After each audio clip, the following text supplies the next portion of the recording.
बडलेण्ड रादाब नायगिरि बयखौबो बरायबाय। रामफलबिल दखरा एबसुआ दिनै 17थि कनकेशर नार्जारि सोलोंथाइ जावरिखां बान्था राननाय हाबाफारि खुंदों। बे हाबाफारिखौ रामफलबिल दखरा एबसुआ दखरानि सिङाव थानाय आपलागाव गोजौ फरायसालियाव खुंनाय जादों। रामफलबिल दखरा एबसुआ दखरानि सिङाव बर' बिजोङाव फरायनानै देग्लायनि मेट्रिक आनजादाव सेथि थाखोआव उथ्रिसारनाय टप 10 आवग्रिनो हानाय सा 16 फरायसाफोरखौ दिनै 17थि कनकेशर नार्जारि सोलोंथाइ जावरिखां बान्थाजों बरायबाय। दिनैनि बे हाबाफारियाव गाहाय आलासि महरै बाहागो लाफैयो मिरु एबसुनि गाहाय नेहाथारि कनिन्द्र बसुमतारी,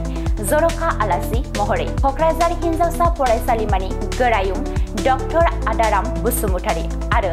बेखेवगिरि आलासि महरै कक्राझार जिल्ला एबसुनि आफादगिरि कृपेश दैमारी बिथांमोनहा। दिनै रामफलबिल दखरा दुलाराय बर' फरायसा आफादा गायसनगिरि गाहाय नेहाथारि दुलाराय बर' फरायसा आफादनि गाहाय नेहाथारि कनिकेशर नार्जारि जावरिखां बान्था, बे बान्थाखौ दिनै 2025 मायथाइनि मेट्रिक आनजादाव सेथि मासि आवग्रिनो हानाय फरायसाफोरनि गेजेराव गासै 10 फरायसाफोरखौ आफलागाव नैबे गोजौ फरायसालि नब्लाङाव दिनै दखरा बर' फरायसा आफादा बरायनाय हाबाफारि लादों आरो बे हाबाफारियाव जोङो कक्राझार जिल्ला एबसुनिफ्राय बाहागो लाफैनानै दिनै जोबोद गोजोननाय मोन्दों आरो जाय फरायसाफ्रा दिनै बर' बिजोंजों फरायनानै गावनि थांखिखौ लानानै दिनै गुबुन गुबुन बिजोङाव फरायहैबाय आरो दिनै फरायहैनाय फरायसाफोरखौ जोङो कक्राझार जिल्ला दुलाराय बर' फरायसा आफाद हिसाबै जों बेखौनो खावलायगोन जे दिनै गाव गावनि थांखिखौ लानानै फैबाय थानाय समाव जाहाथे जोंनि थांखिखौ जाफुंसार खालामनांगौनि थाखाय, गावनि जिउआव जाफुंसार जानांगौनि थाखाय बे थांखिखौ लानानै न'निफ्राय ओंखारलांबाय। जाहाथे जों फरायसाफ्रा साक्सेस जायागौमानि न' फारसे गिदिंफिना, जों अरायबो इसोरनि खाथियाव बेखिनिखौ आर'ज गाबगोन। मानोना जोङो फरायसाफोरखौ दिनै सावरायनायनि गेजेरजों जों बेखौनो खावलायदों। गोबां फरायसाफोर दिनै गुबुन गुबुन कलेजाव एडमिसन लानानै दिनै गोबां फरायसाफ्रा गार्जियानफोरनि जानगाराव थानानै गार्जियानफोरजों लोगोआव थानानै खामानि मावनो बा समाजाव जों जेखौ लुबैथाव जाया बा समाजाव जों जेखौ हास्थाया बेखौनो दिनै फरायसाफ्रा माब्लाबा दिनै गार्जियानफोरखौ आनज्रायनानै गोबां मावथावै खामानिफोरखौ मावनानै गोबां फरायसाफ्रा गावनि थांखियाव सौहैनो हायाखै। दा बेनिखायनो फरायसाफोरखौ जों बेखायनो खावलायगोन आरो गासैबो फरायसाफोरखौ जोङो गावनि थांखियाव सौहैनांगौ जायोब्ला समाजाव जोङो बबे खामानिखौ मावजायो आरो मावजाया गिबियाव जों बेखौ सायख'नानै लानांगोन। बबे खामानिखौ मावजायो मावजाया बे बाथ्राखौ अराय सम जोङो गार्जियान आरो जोंनि समाजखौ सिगाङाव दोननानै गावनि थांखियाव जाफुंसार जानांगौ जायोब्ला मावनांगौ आरो मावनाङा बे खामानिफोरखौ जोङो बासिनानै लानो रोंनांगोन। आरो गोबां फरायसाफोर दिनै ड्राग्स सोबनानै नस्थ' जानाय जों बिदिबो नुदों। दा बेनिखायनो गासै फरायसाफोरखौ जों बेखौनो खावलायगोन, दिनै जोंनि समाजाव गावखौ जुदि जाफुंसार खालामनांगौ जायोब्ला गोबां खस्थ' खालामनो गोनां दङ आरो दिनै मेट्रिक आनजादाव उथ्रिसार जानो हाबाय। गावनि थांखियाव सौहैनांगौनि थाखाय बियो आगानसे जिहेतु दिनै आगान सुरनो हानाय बे पजिसनखौ दिनै फरायसाफ्रा मोनबाय। दा बेनो दिनै साक्सेस जानाय फरायसानि थांखि नङा, गोबां दिनै खस्थ' खालामनो गोनां दंबावो आरो दिनै मेट्रिक पास जाखांनायनि उनाव बोसोरबा जुदि जोङो खस्थ' खालामोबा गावनि थांखियाव सौहैनायनि थाखाय बे थांखिखौ गाव लानो हागोन। दा बेनिखायनो आङो दिनै कक्राझार जिल्ला दुलाराय बर' फरायसा आफादनि जानानै जोङो कक्राझार जिल्लानि गासै जोंनि फरायसाफ्रा जि मेट्रिक आनजादाव 10 थाखोआव दिनै उथ्रिसार जानो हाबाय, जोङो दिनै गोबां गोजोननाय गैयाब्लाबो नाथाय जोङो कक्राझार जिल्लानि गासै फरायसाफोरखौ दिनै गाहाम हामलायनाय जोङो जासिगोन। मानोना जोङो बर' बिजोंजों फरायनाय फरायसाफोरखौल' जोङो दिनै गासिबो बिजोङाव फरायनाय फरायसाफोरखौ लानानै जोङो दिनै दखरा लेभेल बा जिल्ला मिरु लेभेलाव जों बरायनाय जाया। बर' बिजोंजों फरायनाय फरायसाफोरखौल' जोङो दिनै बरायनाय जायो। गोबाङानो हयथ' भुल बुजिनो हागौ। दिनै दानो दुलाराय बर' फरायसा आफादा बर' बिजोंनि बादै गुबुन मिडियामाव फरायनायखौ मानो बराया गोबाङा गोबां साननो हागौ। नाथायबा बे बाथ्राखौ जोङो बुजिनानै लानांगोन। जाय गुबुन मिडियामाव फोरोंदों बिथांमोननि गार्जियानफ्रा दिनै गाव गावनि फरायसाफोरखौ गोबाङैनो जोथोन लायो आरो दिनै बर' बिजोंजों फरायनाय जोंनि गार्जियानफोर दिनै गामियाव फरायनाय फरायसाफोरखौ जोंनि गार्जियानफ्रा दिथा होनो थाखाय गोबां माने खस्थ' जायो गोबाङानो गुबुन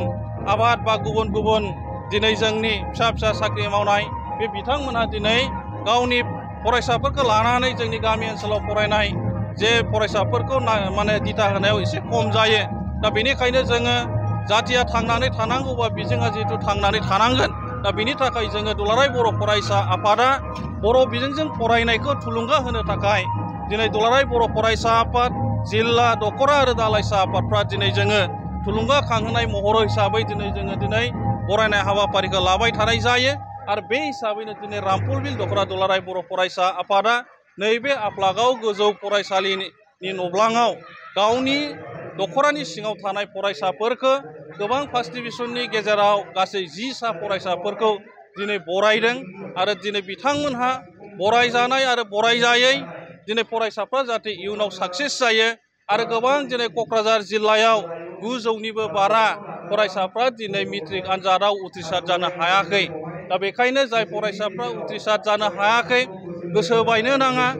फरायसालिखौ गारनानै जाहाथे गुबुन जायगायाव थाङा बे बाथ्राखौ जोङो दिनै जिल्ला एबसु हिसाबै जोङो खावलायगोन फेल जादोंब्लाबो उथ्रिसार जानो हायाखैब्लाबो जाहाथे इयुनाव गोसो होनानै फरायनानै जाहाथे साक्सेस जानो हायो बे बाथ्राखौ लानानै गोसोखौ हमथानानै आवगायलांनांगोन होननानै जोङो क'क्राझार जिल्ला एबसु हिसाबै जोङो खावलायगोन मानोना गोबां फरायसाया फेल जाखांनायनि उनावबो उननि एग्जामाव पास जानानै गोबां साक्सेस जानाय बेबादि बिदिन्थि दङ बेखायनो गोसोखौ दुरबल खालामाबालायनो गासैबो फरायसाफोरखौ जोङो खावलायगोन जाहाथे गोसो होनानै लेखा फरायो जाहाथे जोङो बिमा बिफानि जानगाराव थानानै ड्राग्स सोबनाय गुबुन गाज्रि खामानियाव जाहाथे आगान सुरा बेखौनो आङो गले गले क'क्राझार जिल्ला एबसुनिफ्राय खावलायबाय गोजोन्थों। जोङो रामफलबिल दखरा दुलाराय बर' फरायसा आफादा जोङो दिनै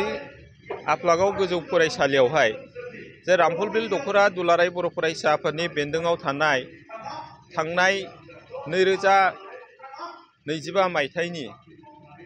मेट्रिक आनजादाव सेथि थाखोआव उथ्रिसार जानो हानाय जे बयनिख्रुइबो जौसिन मार्क लानानै उथ्रिसार जानो हानाय टप 10 फरायसाफोरखौ जोङो बरायनाय हाबाफारि लादों। दा बे टप 10 बरायनाय फोरबोआवहाय गासै सा 16 फरायसाफ्रा बेवहाय टप 10 मासियाव मासि आजावनो हादों। दा दिनै बे टप 10 बासिनाय जे हाबाफारि बे हाबाफारिखौ जोङो जोंनिनो दुलाराय बर' फरायसा आफादनि गायसनगिरि गाहाय नेहाथारि रंसारि कनकेश्वर नार्जारिनि मुङावहाय बिमुं दोननानै जोङो कनकेश्वर नार्जारि सोलोंथाइ जावरिखां बान्था बे बान्थाखौ जोङो गथायनाय जायो बोसोरफ्रोमबो। दा देग्लायजोंहाय बियो 11थि खेब जाबाय। दा दिनै बे हाबाफारियाव जोङो गाहाय आलासि हिसाबै दुलाराय बर' फरायसा आफादनि गाहाय नेहाथारि खनेन्द्र बसुमतारी सारखौ जोङो बे हाबाफारियाव लेंहरनाय जादों। बेजों लोगोसे फुंखा सुबुं हिसाबै जोङो क'क्राझार हिन्जावसा फरायसालिनि डक्टर राधाराम बसुमतारी प्रिन्सिपाल सारखौहाय जोङो बे हाबाफारियाव लेंहरनाय जादों आरो बे हाबाफारियावनो जोङो दिनै मेल बेखेवगिरि आलासि हिसाबैहाय जोङो क'क्राझार जिल्ला दुलाराय बर' फरायसा आफादनि आफादगिरि सार कृपेश दैमारि बिथांखौ जोङो बेवहाय हाबाफारियाव लेंहरनाय जादों। दा जोंनि बे मेन उद्देश्यआ बेनो जोङो दिनै दखरा दुलाराय बर' फरायसा आफादा जे दिनै जाय फरायसाफोरखौ जोङो दिनै बरायबाय बे फरायसाफ्रा जाहाथे इयुनाव जाहाथे मोजां सासे साफा राफोद फरायसा जाहैनो हायो बे थुलुंगा आरो नेरसोनखौ जोङो बिथांमोननो होनो थाखाय जे जोङो बिथांमोनखौ मोनसे सन्मान होनानैहाय दिनै जोङो बे कनकेश्वर नार्जारि सोलोंथाइ जावरिखां बान्था बेखौ दिनै जोङो फरायसाफोरनो गथायदों आरो बेजों लोगोसे जे जोंनि फैबाय थानाय इयुन जोलै फरायसा फरायसुलिफ्रा जे दिनै बरायनाय फोरबोखौ लानानै बा बे फरायनाय फोरबोआव बाहागो लानानै जे जोंनि आलासिफ्रा जोंनि माने फुंखा सुबुंफ्रा होलांनाय बोसोनफोरखौ लानानै जाहाथे बिथांमोनहाबो फैबाय थानाय समाव जाहाथे साफा साफा जों मोजां फरायसा हिसाबै जाफुंसार जाहैनो हायो बा फैबाय थानाय मेट्रिक आनजादाव सेथि थाखोआव उथ्रिसार जाहैनो हायो बे थुलुंगाथि बा नोजोरथिखौ लानानैहाय दिनैहाय जोङो दखरा आफादा जे जोङो दिनै बे सेथि थाखोआव उथ्रिसार जानाय जौसिन नम्बर मोननो हानाय फरायसा फरायसुलिफोरखौ जोङो दिनै बेयाव बरायदों।